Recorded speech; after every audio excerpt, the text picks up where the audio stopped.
Les forces américaines viennent de saisir un autre pétrolier iranien, le 6e depuis le début du blocus. Celui-ci est le navire-citerne Majestic X. Et le communiqué publié par le Pentagone comprenait la séquence que vous pouvez voir à l'écran en ce moment. En plus de cela, 33 navires ont été refoulés et contraints de retourner dans les ports iraniens, à cause du blocus depuis qu'il a commencé il y a environ 12 jours. Cela signifie que le blocus est littéralement en train de faire s'effondrer l'économie iranienne sous nos yeux. Ils perdent environ 400 millions de dollars d'exportation chaque jour et environ 200 millions de dollars d'importation. La situation est devenue tellement grave que certains membres du CGRI et des Bassidjis se plaignent maintenant de ne pas recevoir le salaire qui leur avait été promis chaque mois. L'Iran a des problèmes de paiement des salaires. C'est quelque chose dont nous avons déjà parlé auparavant. Depuis le début de la guerre et la crise économique qui dure depuis 12 mois, il y avait déjà des retards de paiement qui nuisaient aux forces de sécurité iraniennes. Le moral était en baisse, et maintenant, à cause du blocus, je suis sûr que le moral s'est encore dégradé. La République islamique se rend compte que c'est une situation très dangereuse parce que, vous voyez, c'est exactement comme cela que la révolution islamique a eu lieu il y a 47 ans. Si on remonte un peu, en 1978, l'économie iranienne était en chute libre. Une grande partie de la raison pour laquelle la révolution a été possible, voire couronnée de succès, était l'effondrement économique qui s'est produit dans les années qui l'ont précédé. Le secteur pétrolier iranien, pilier de l'économie, avait été touché par des grèves ouvrières. Les ouvriers des raffineries ont quitté leur travail, la production s'est effondrée du jour au lendemain, et les exportations ont cessé de quitter les ports iraniens.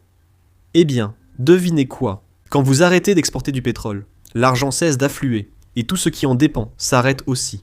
Les salaires des fonctionnaires se sont taris. Les personnes qui travaillaient pour le gouvernement ne pouvaient plus être payées. Et surtout, la loyauté des forces de sécurité, les personnes sur lesquelles le chat comptait pour rester au pouvoir, eh bien, cette loyauté a commencé à disparaître lentement. Ces personnes ne sont pas devenues révolutionnaires du jour au lendemain, mais elles n'étaient pas payées. Donc elles ne voulaient pas se battre pour un chat qui ne soutenait pas leur famille. Toute cette situation s'est déroulée plus rapidement que beaucoup de gens ne le pensent. Laissez-moi vous donner les dates. En décembre 1978, les exportations de pétrole se sont pratiquement arrêtées. À la mi-janvier 1979, dont littéralement 45 jours plus tard, le Shah a dû fuir le pays. Eh bien, la même chose se passe maintenant. La République islamique et ses dirigeants savent de combien cela est dangereux. Les sanctions ont frappé les exportations de pétrole iraniennes. Le gouvernement puise dans ses réserves et les gardiens de la révolution évoquent déjà des problèmes de paiement des salaires à cause du blocus. Un régime qui ne peut pas payer les siens. Eh bien, c'est un régime qui a de sérieux problèmes. Maintenant, je suis sûr que vous avez déjà entendu cela. L'histoire ne se répète pas, mais elle rime. Et elle rime d'une manière presque étrange quand on sait ce qui s'est passé auparavant.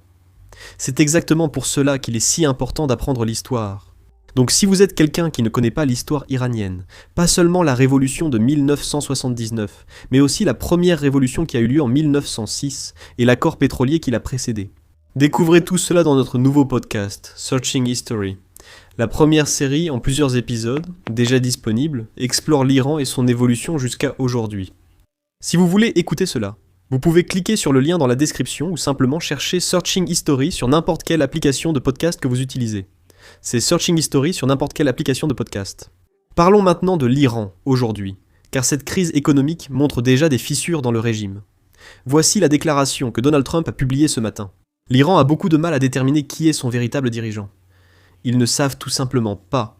Les luttes internes entre les ultra-conservateurs, qui subissent de lourdes défaites sur le champ de bataille, et les modérés, qui ne sont pas vraiment modérés mais gagnent en respect, sont devenues incontrôlables. Comme mentionné, ces luttes internes sont apparues publiquement lorsque le corps des gardiens de la révolution islamique a attaqué le ministre iranien des Affaires étrangères, après sa déclaration sur l'ouverture du détroit d'Ormuz.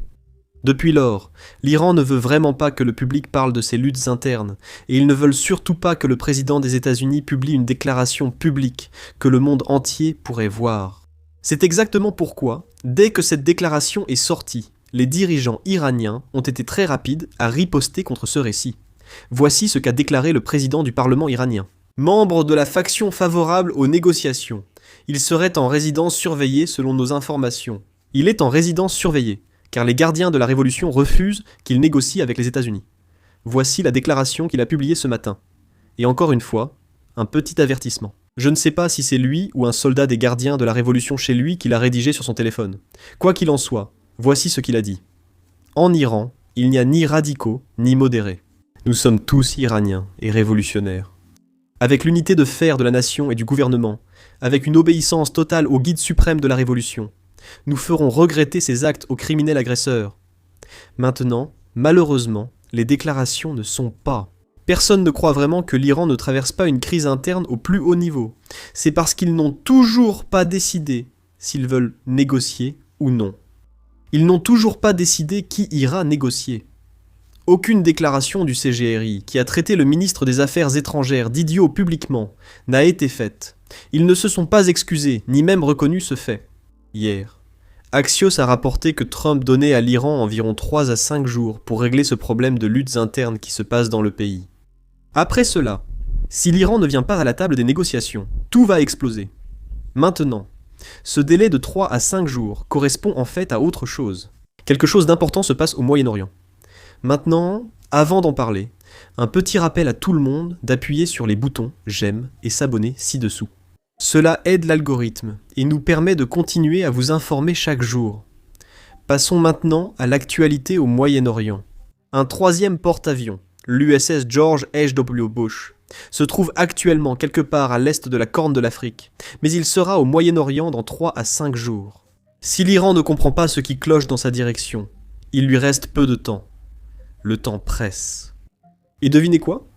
J'ai en fait une très bonne suggestion pour tous les modérés qui veulent négocier avec les États-Unis. Ils pourraient simplement retourner à la guerre, et ensuite se débarrasser de tous ces durs qui, vous savez, ne sont pas prêts à négocier. Ensuite, les États-Unis peuvent régler ce problème pour les modérés, si vous voyez ce que je veux dire. Maintenant, c'est là que je veux parler d'un argument intéressant que j'ai vu certaines personnes avancer en ligne. Ça ressemble à ceci. L'Ukraine a perdu environ 20% de son PIB dans la guerre avec la Russie et il continue de se battre. L'Iran n'a jusqu'à présent perdu que 10% de son PIB à cause du blocus. Donc, l'Iran va continuer à se battre tout comme l'Ukraine. Maintenant, je ne vais pas dire que ces personnes mentent intentionnellement, mais je vais souligner qu'elles comprennent mal beaucoup de choses. Il y a beaucoup de failles dans cet argument, à commencer par la plus grande. Beaucoup d'Ukrainiens soutiennent encore leur gouvernement. Et devinez quoi ? Beaucoup d'Iraniens ne le soutiennent pas. Le régime a tué des dizaines de milliers de manifestants rien qu'en janvier pour garder le pouvoir. Cela ne s'est pas produit en Ukraine, peu importe ce que dit Vladimir Poutine. Mais malgré ce fait, les chiffres ici ne collent tout simplement pas. Laissez-moi vous montrer ce que je veux dire. À cause du blocus américain, l'Iran perd environ 45 milliards de dollars par an. C'est le revenu pétrolier qu'ils ont généré l'année dernière. Ce n'est pas seulement 10% de leur PIB. Le pétrole, en fait, représentait 70% de l'ensemble des recettes d'exportation de l'Iran. Cela signifie que cela représente environ 25% de son PIB, selon les chiffres de 2025. Maintenant, plus important encore, le pétrole est aussi la manière dont l'Iran obtient des devises fortes dans le pays. Par devise forte, j'entends une monnaie que d'autres pays sont prêts à accepter. Si l'Iran veut acheter de la nourriture, comme des céréales, il ne peut pas simplement payer en rial pour les obtenir. Aucun pays n'accepte les rials iraniens.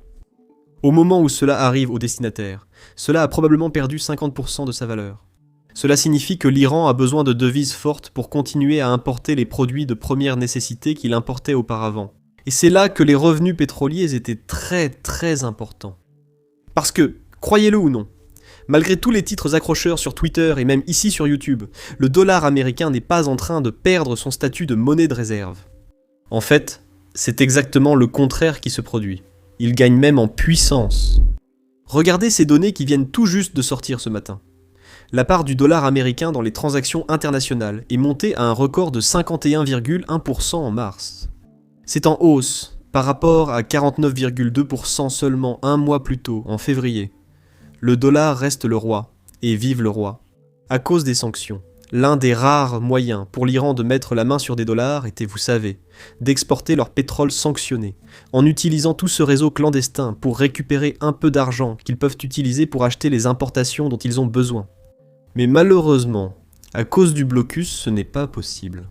Voilà pourquoi les dirigeants iraniens se plaignent publiquement du blocus, oubliant que l'Iran a déclenché cette guerre de blocus en premier.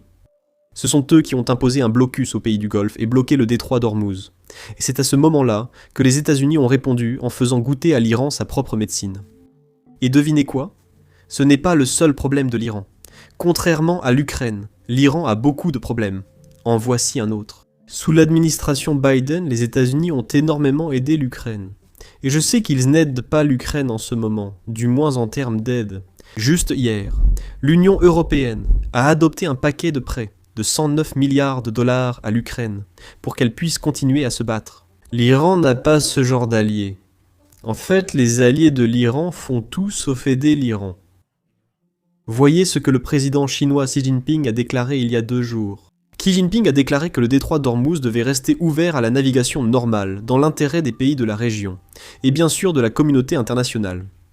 Il ne s'agit pas de dire que la Chine est une mauvaise amie. Il s'agit de la Chine qui veille à ses propres intérêts. Vous voyez, la Chine obtient 11% de son pétrole d'Iran, mais elle obtient 40% de son pétrole d'autres pays du Golfe comme les Émirats arabes unis, l'Arabie saoudite, le Koweït, Bahreïn, peut-être même l'Irak. La Chine ne va pas signer de chèque pour l'Iran, afin qu'il puisse continuer à se battre contre les États-Unis. La Chine veut que le détroit reste ouvert pour pouvoir accéder au pétrole dont elle a tant besoin. Et en plus de ça, admettons que ce ne soit même pas un problème. Disons que la Chine ne dépendait pas autant des autres pays du Golfe. Elle ne serait toujours pas en position d'écrire des chèques pour l'Iran. Voici ce que je veux dire. Tout récemment, des rapports ont révélé que la Chine demande au FMI de renflouer les banques chinoises qui ont accordé des prêts dans le cadre de l'initiative La Ceinture et la Route. Ces prêts échouent tellement que la Chine n'a même plus l'argent pour soutenir ses propres financements. Je doute que la Chine ait assez d'argent pour aider l'Iran.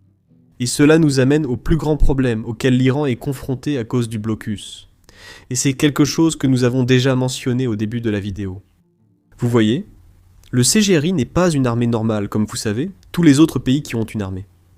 En fait, le CGRI n'est même pas une armée iranienne. Le CGRI signifie Corps des gardiens de la révolution islamique. C'est une armée dédiée à la révolution islamique, pas au peuple iranien. C'est pourquoi il ne fait pas vraiment partie du budget iranien comme une armée classique. Le CGRI contrôle l'industrie pétrolière iranienne et il finance leurs activités en vendant ce pétrole. Et maintenant, ce pétrole n'est plus vraiment vendu. Donc le CGRI ne reçoit vraiment plus d'argent. Ils n'ont plus aucune rentrée d'argent. Et c'est pourquoi, au début de la vidéo, nous avons parlé des problèmes de paix du CGRI. Il faut 3 choses pour gagner une guerre.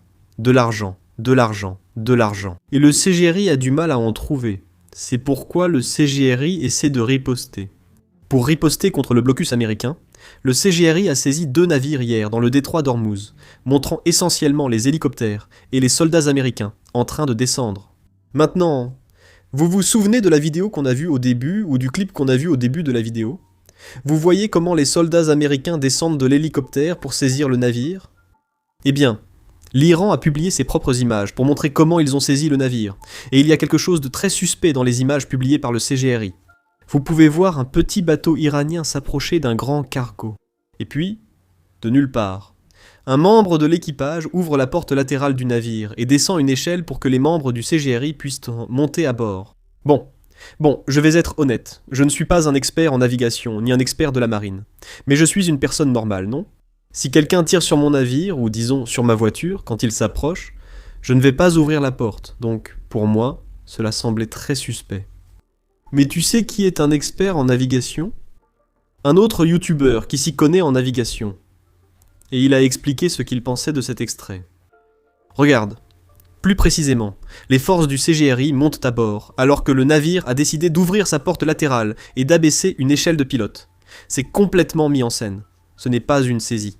Et en plus de ce faux extrait, encore une fois, pas faux, mais mis en scène, la déclaration publiée par le CGRI n'a pas de sens non plus, du moins pour moi. Ils ont dit qu'ils ripostaient contre les États-Unis en saisissant ce cargo. Mais ce navire n'est absolument pas un navire américain. Celui-ci appartient à une entreprise en Suisse. Expliquez-moi, les États-Unis attaquent des navires iraniens et, en réponse, l'Iran cible un autre pays, non impliqué dans ce conflit. Je suppose que l'Iran fait cela depuis longtemps. L'Iran attaque des pays du Golfe non impliqués dans la guerre. C'est du terrorisme économique. Néanmoins, c'est tout ce que j'ai pour vous. Je m'appelle Sam. On se retrouve dans la prochaine vidéo.